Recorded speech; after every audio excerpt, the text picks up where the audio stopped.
Yemek Adası'na ve mutfağıma hoş geldiniz. Sefalar getirdiniz değerli takipçilerim ve izleyenlerim. Bugün çok nefis bir yemek tarifim var.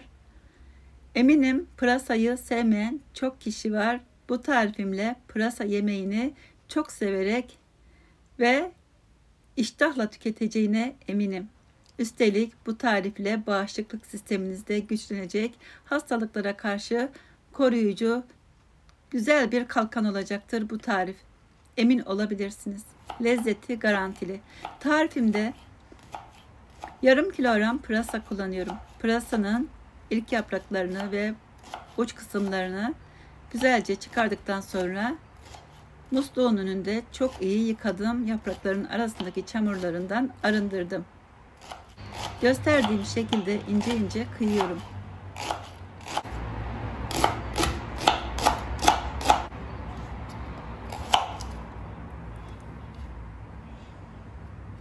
Bu şekilde ilk yapraklarını çıkarırsanız, hatta musluğun önünde bütün yapraklarını çıkarıp arasında ne kadar çamurlar varsa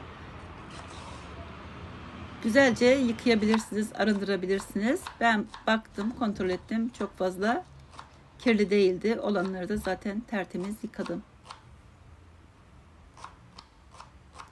Evet, pırasamızı güzelce ince ince kıymaya çalıştım.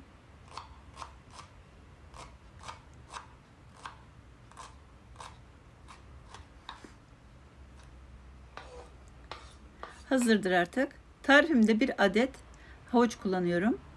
Onu da güzelce yıkadım. Dış kabuğunu bıçağın ters tarafıyla da kazıyabilirsiniz. Güzelce kazıyalım.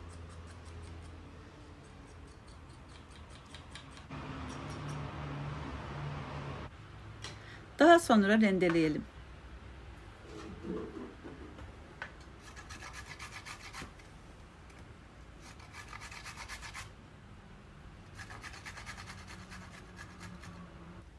Evet, havuç da hazırdır artık. Şimdi pişirme aşamasına geçebiliriz. Tarifimde tencerenin altına kaplayacak kadar yaklaşık 5-6 yemek kaşığı kadar zeytinyağı kullandım. Şöyle 2-3 yemek kaşığı kadar da kıyma kullanıyorum. Kullanmasanız da olur. Varsa kullanırsanız çok daha güzel, lezzetli bir yemek olur. Pırasanın kendisi soğan olduğu için öncesinde soğan kavurmuyorum. Zaten pırasanın kendisi soğan, biliyorsunuz. Güzelce kıymayı kavuralım. Evinizde varsa kavurmada kullanabilirsiniz. Yoksa hiçbirini kullanmak zorunda değilsiniz. Direkt salçayı kavurarak işleme geçebilirsiniz. 1 yemek kaşığı domates biber salçası karışık.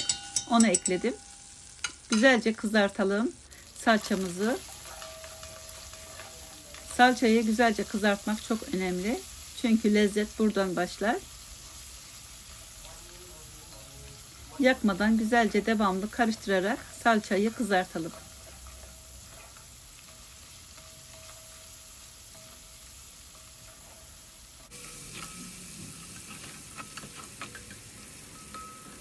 Evet, ben videoyu hızlandırıyorum zamanınızı almamak için.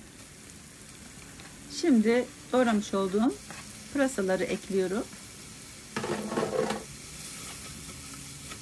Karıştıralım. Zaten hacmi küçülecektir. Araya irileri kaçmışsa onları da çıkarabiliriz. İri parçalarını. Evet, pırasalar eridi.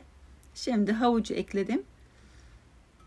Havuçla da biraz çevirelim. Havuçlar da biraz erisin.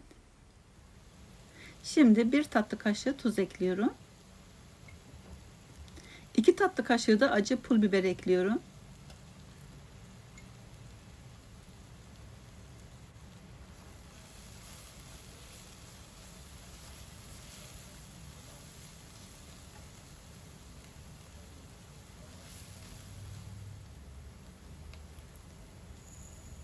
Üç yemek kaşığı arpa şehriye kullandığım pirinç kullanabilirsiniz. 3 yemek kaşığı tel şehriye kullanabilirsiniz. Üzerine tam 7 su bardağı su ekliyorum. Sıcak soğuk fark etmez. 7 su bardağı, bardak ölçüm 200 milimlik su ekliyorum. Özellikle sayarak ekledim ki bilmeyenler için ölçüsü tam olsun diye. Tam 7 su bardağı su ekledim. Kapağını kapatıyorum, pişiyor. 3 yemek kaşığı evde eğer varsa tane sumağın üzerine 1 su bardağı su ekledim ve kaynatıyorum.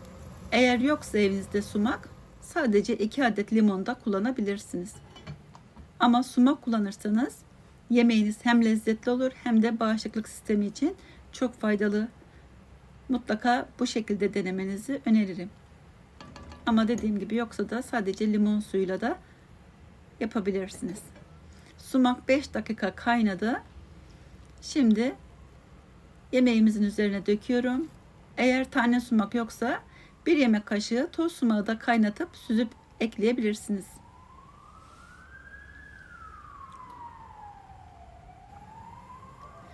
Evet, yemeğimiz 5 dakikada bu şekilde kaynasın. Evet, yemeğimiz kaynadı. Bayağı bir özleşmiş. Üzerine bu şekilde biraz yarım demet kadar maydanozu ince ince kıydım. Üzerine maydanoz ekledim. Artık ocağın altını kapatalım. Maydanozların rengi solmasın. Yeşil yeşil kalsın içinde. Birazını da ayırdım üzeri için. Şimdi artık servis yapabilirsiniz. Gerçekten çok şifalı. Çocuklarınız için de özellikle çok faydalı. Nefis bir yemek. Kıvamını da görüyorsunuz. Kışın soğuk günlerinde içinizi ısıtacak nefis bir yemek diyebilirim. Çorba da diyebilirsiniz, yemek de diyebilirsiniz.